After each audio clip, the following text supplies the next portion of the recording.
Cool. All right. Okay, here we go. Hey guys, welcome to Deeper, a podcast about the Bible, theology, and Jesus. We're here to be students of God's Word and God's world. The reason being is that in the original language, the word disciple simply means student. So having questions, puzzles, all that, that's not just okay, that's expected, that's normal.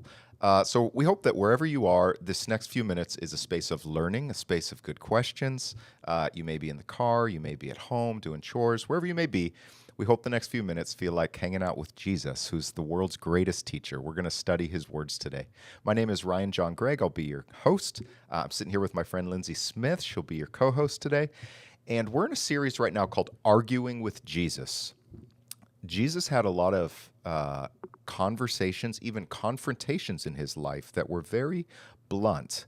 They may make us uncomfortable, but in Jesus's Jewish culture, they're pretty normal. It was seen as a way of engagement, respect, love, loving the Lord your God indeed with all your heart, soul, mind, and strength. Today, we're going to talk for a few minutes about Jesus's key teaching style of telling stories.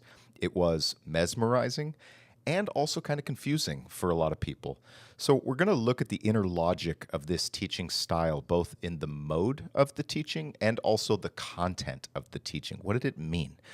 So we're going to explore that from several angles today. So I hope this is helpful for you. And here we go. So Lindsay, nice to see you. Nice to see you too. And let's talk about stories. First of all, I want to know, what's the role of stories like in your home life? I know you got little girls. Do you tell them stories, Bible stories, Disney stories? I don't know. Oh my goodness, Disney. Yeah, Disney's very popular in our home. But I have two girls, 6 and 8 years old, and yes, in short, they love stories.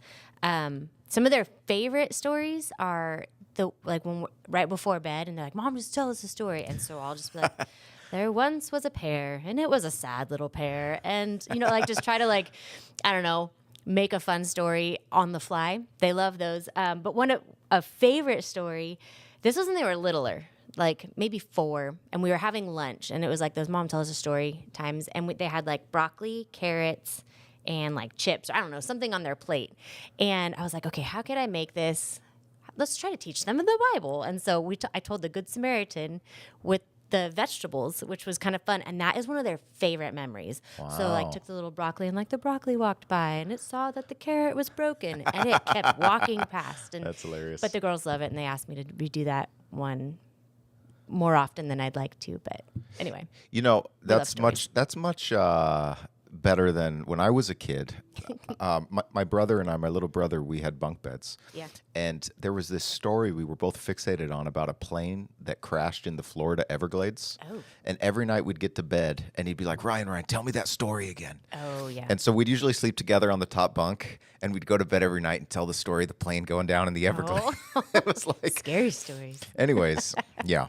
Jesus told a lot of stories. Jesus told a lot of stories. I don't know if it was broccoli and carrots and planes going down, but he tells some good stories. He did. So why? He did. And so in the sermon that we did a couple weeks ago, we explored the reason why. Let's do a little bit of recap. The first level is that, in the end analysis, Jesus is God among us. Mm-hmm. And if God is indeed the creator, then God knows our inner psychological architecture, so to speak. Wired. Yeah.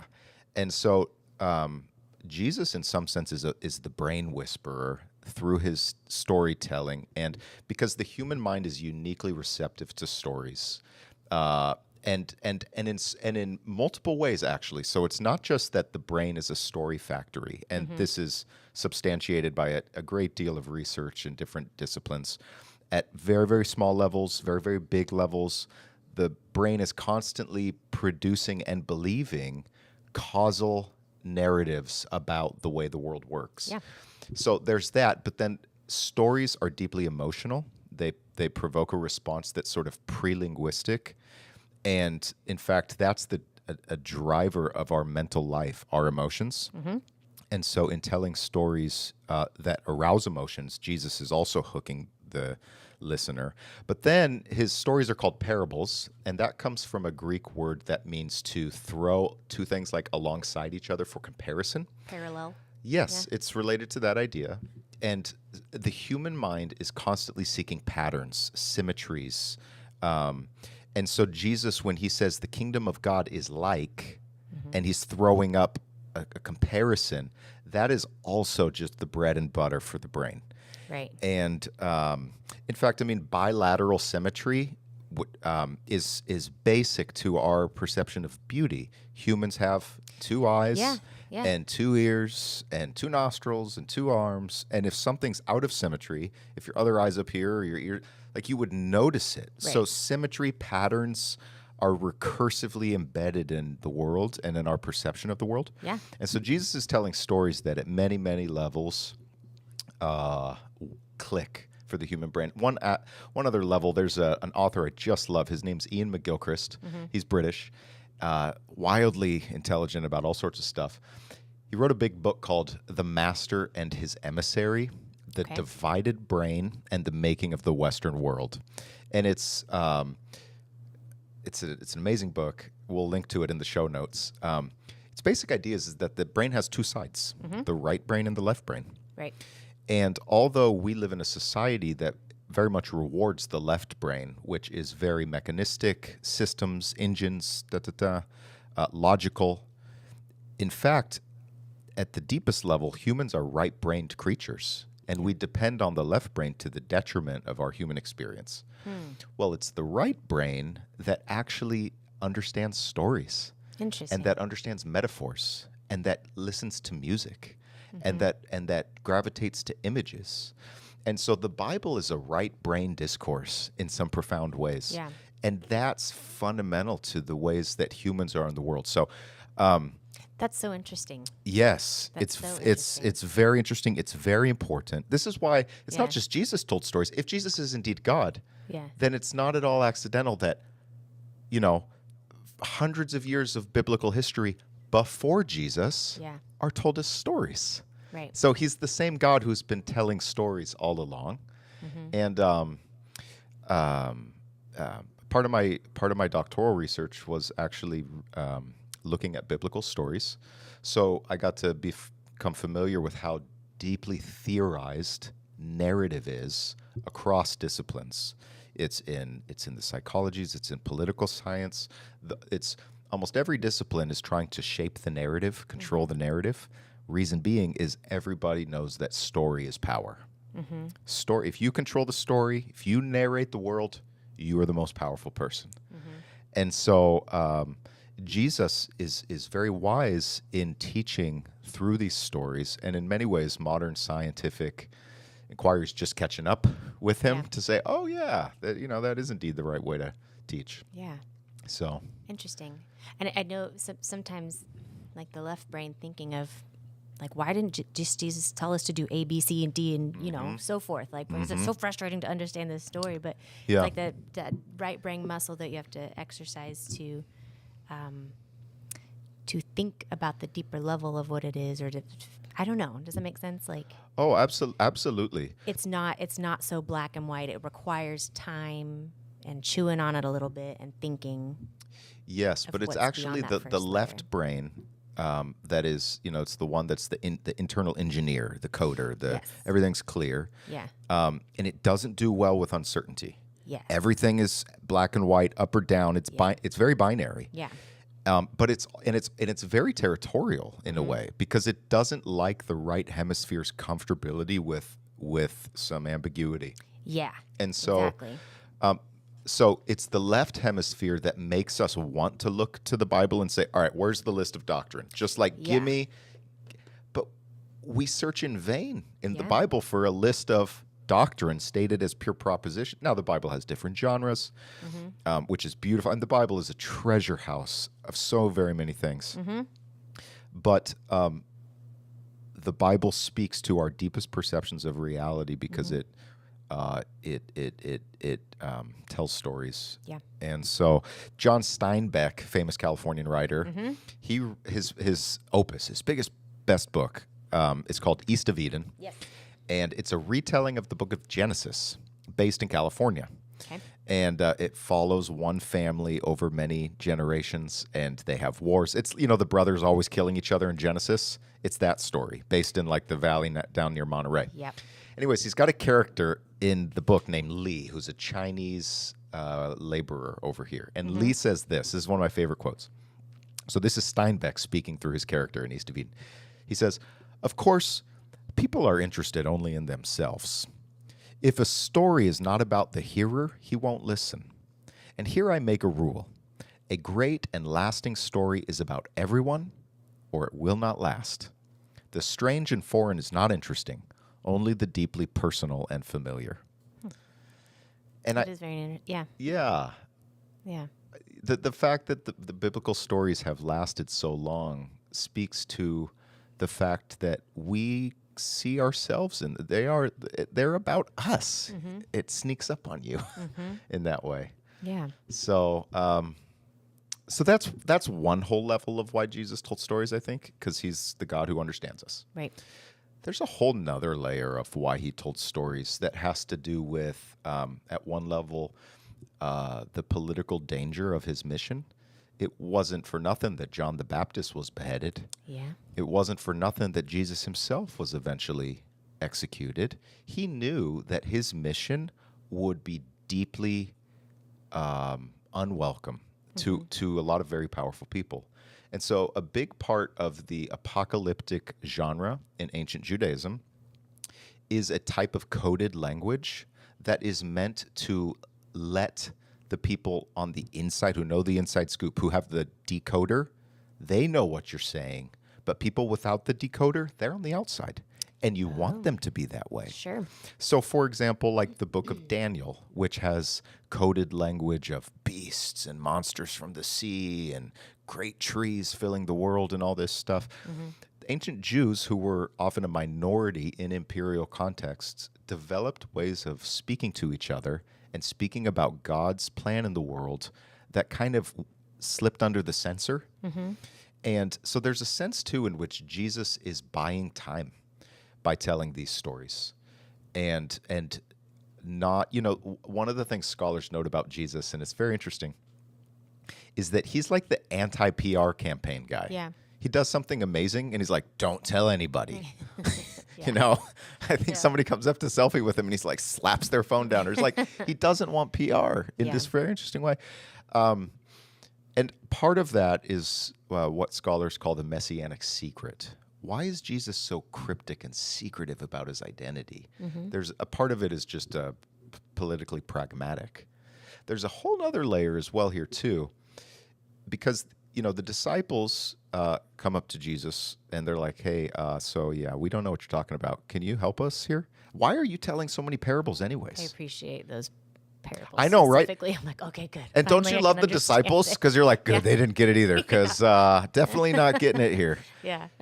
So in the three synoptic gospels, Matthew, Mark, and Luke, one of the main parables is Jesus telling a parable about a sower who goes out to sow. Yeah. And it falls on 4 different types of soil, and it grows well or not well according to the soil. Right. But and Jesus tells that story in public, and then later his disciples say, "So what did that mean? And by the way, why are you teaching this way?" And then he explains to them in private. But he also uses that as a moment to open up to a deeper level of why he teaches this way. And he in that explanation, he quotes from Isaiah chapter 6, where God calls this ancient prophet and says, "Okay, you're going to go to the people of Israel and tell them not to understand. Tell them not to hear, not to." It's a really kind of a dark, strange mission. He's being sent to reinforce the hard-heartedness of the people. They worship idols, and therefore they're going to be as deaf and mute as the idols. Right. However, that passage in Isaiah 6, I've got it open here. It's a beautiful passage, and it's very important for understanding the whole book of Isaiah and what's going on all the way through chapter 65. But it's like one of my professors would describe it as like a ski jump, where it's like down, down, down, down, down, down, down, down, down. Very last second, there's an up. Okay. So there's this little curve of hope at the very end, and it kind of launches you back upward. Yeah. Because God says to Isaiah, go tell them not to understand and everything. And then Isaiah's like, "How long do you want me to do that?" And God says, "Until everything's destroyed. And everybody, they'll be like a burned out tree. And then that's going to be chopped down too. And it's going to be terrible." But at the very end, it says this: but the holy seed is its stump. So the stump of the tree burned out, chopped down, is totally destroyed. And yet it contains the holy seed of the future. And so Isaiah, as an ancient prophet, is trying to arouse a remnant, a faithful residuum of Israelites who know how to hear the word of God and who are faithful. And the Jesus movement is very much seen as, I think its self-understanding is the remnant, that Jesus himself is the remnant of one in a profound way. And Paul writes about this in Galatians and stuff. But Jesus understood himself. He has multiple identities, multiple roles, one of which is prophet. Yeah. And as a prophet, he takes his cue from people like Isaiah, who are not so much interested in conveying information in the cognitive sense. They're wanting to arouse a desire to obey. Yeah. And so I think that Jesus' storytelling is very much in step with what the Israelite prophets were trying to do. Yeah. Does that make sense? It is. I'm trying to figure out how to apply it in my understanding. Like, so like I never did well like in school, like in a classroom setting. I would tend to like zone out. So when people were telling me what to do A, B, and C, to write your paper, I was just like, oh, okay. Like I'm zoning out. I found myself now, later, that same content they were trying to teach me, I'm fascinated by it, but I'm seeking it out myself. That's a very interesting. And I'm finding ways that where I'm like, oh, this is fascinating. Yep. Now I want to learn. And so I'm finding how when I'm on like a discovery path for myself, I retain that better rather than it being like told to Absolutely. me. Does that make, that makes great sense. There's, yes. Yeah. And so I kind of see, in a sense, a little bit how a parable works that way. Yes. Because it's not this A, B, and C, follow this, do this, and then it's like why don't you check it out for yourself? Why don't you go discover? Yes. And I think I love that, because that's also how I learn well. Yes. Yes. You know, there's evidence that the way that you frame a statement to somebody influences the psychological response. Yeah. So if you say to your kid 2 sentences, either you can say, hey, after dinner you can have ice cream, or hey, after dinner you have to have ice cream. If you tell the kid you have to have ice cream, the kid might say, I'm not doing that. Yeah. Make me. Yeah. But if you say you can have ice cream, the kid will be like, okay. Yeah. But that little shift is, I think, what you're trying to get at. Yeah. Yeah. And so Jesus knows that coercive teaching is actually often ineffective. Yes. You have to woo them. Yeah. You have to, this goes all the way back to like a Greek philosopher, Plato. I mean, even non-biblical people know that good teaching is a form of seduction. Like it's a form of attraction. Right. And you can't force it. Yeah. Yeah. That's, and I guess another, like when you're teaching a kid, like that fire hurts and you shouldn't like mess around with it. You could be like, don't touch that fire. You're going to get yourself burned. It's going to hurt real bad. And like, well, I want to, or you could go to about like, that's fire. Why don't you go see how warm it is? And then like, then they kind of see like, oh, that is hot. It's kind of like a similar, the approach of teaching the same thing, but in a different package. Yes. And I think there's another layer of resistance to what Jesus was trying to say for his contemporaries. It's not just that they're just like, well, make me learn. Yeah. I think the very content that he's trying to teach was unpalatable at a certain level, because the desire was for a resurgence of Israelite national strength that would kick the Romans in the teeth and say, get out of here, and we're going to have our own land. And here's Jesus leading this messianic movement, and yet his preferred imagery is things like yeast and salt. Yeah. And things that are invisibly present, that work throughout the whole and actually radically transform from within, but they are not like a blunt force changing of the political circumstance. And so I think that he's trying to get people to imagine kingdom in a completely different order of reality. And there's resistance to that as well. Right. And that's why, his teaching ministry and his miracles go hand in hand, because he's demonstrating what the kingdom looks like, what sorts of reversals the kingdom is there to bring about. Yeah. Yeah. Yeah. Okay. How about the secrets? Like, why does he keep talking about the secrets? Yeah. Why can't they just be known? That's a whole nother layer. Yeah. Yeah. In that teaching, like in Matthew 13 and parallels, Jesus says, well, to you has been given to know the secrets of the kingdom of heaven, but to them it hasn't been given.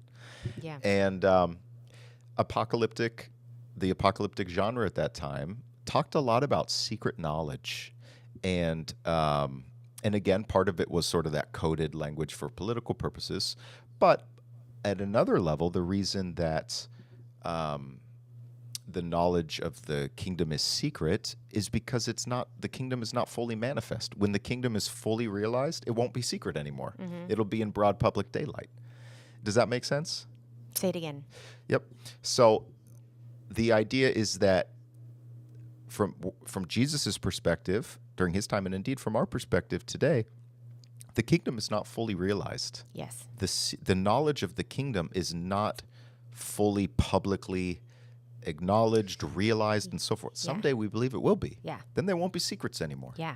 But at the moment, they're secrets. Yeah. And so Jesus, in that context where he's giving this teaching, surrounded on both sides by his teaching about the sower and the seed, right? That parable is a parable about parables. It is the teaching is about how the teaching works. And how it germinates slowly, but then once it germinates, it's irreversibly strong, provided the right soil. Right. Another huge layer of the secret of what Jesus is teaching is his stories are many of his stories are a retelling of the story of the people of Israel. Right. In such a way that his ministry and his own person are at the climax of that story. So another reason Jesus aroused a lot of opposition is that he's telling stories that to his contemporaries are like, you're kind of telling the story of the people of Israel, aren't you? And you're making us sound, a lot of prophets from Moses onward are very critical of the people of Israel. And Jesus, when he tells stories about, there was a landlord who had a great farm and then he went off and he wanted some of the produce, so he sent a servant to go get it, but they killed him. So he sent another, so they killed him. Finally, he sent his son. They killed him too. Yeah. This is a story. This isn't just a, sometimes parables are called like a heavenly story with an earthly story with a heavenly meaning. I don't know if you ever, I heard. Sounds familiar. Yeah. They're a lot more edgy than that. Yeah. They're actually earthly stories that interject and redefine the mission of the people of Israel. And from a Christian perspective, you wouldn't say redefine, you'd say sort of like restore to its original mode, which is to be a light to the nations. And so there's a lifetime of exploration. We as Christians, we live with the stories of Jesus, both the stories about him in the Gospels and the stories of Jesus, the stories he himself told. Yeah. Christianity is a storytelling way of life, actually. Yeah. And it's when our own identities as individual people and as communities is very story-based. Our very worldview answers core questions. Where did we come from? What's wrong with the world? How do we fix it? What's the end game going to look like? That applies across a variety of, a secular worldview does the same thing. A Hindu worldview does the same thing. A worldview level assumptions are narrative, and Christianity offers itself as the most persuasive bedrock level, like meta narrative, and for us to see our stories as tiny little epicycles, tiny little leaves into this massive, secret garden of beauty kind of thing. I don't know, for lack of better terms. I'm trying to speak in images. I love it. I don't know how it's going. It was working. It's working. Okay. Well, shall we put a pin in it there for today? Yes. Or do you have any other questions or thoughts? And okay, this is off the wall. Okay, Ryan, if you were to describe your life story in 3 sentences, what might that look like? Okay. But I'm going to ask you that back. Oh, okay. Okay. So, yeah, I'd say, hi, my name's Ryan. Okay. I like long walks on the beach. No, just kidding. That's what Pastor Ray would say. I grew up in a God-loving family. I am a curious person. I've spent a lot of time in school, and I'm really grateful to have, as an adult, a life mate named Sarah, and I'm trying to be obedient. That's my life story. That's a good one. That's good. Opening act, Yeah. middle act, current act. What about you? Well, I didn't know I was going to have to do it. But my name is Lindsay. Hi, Lindsay. Hi.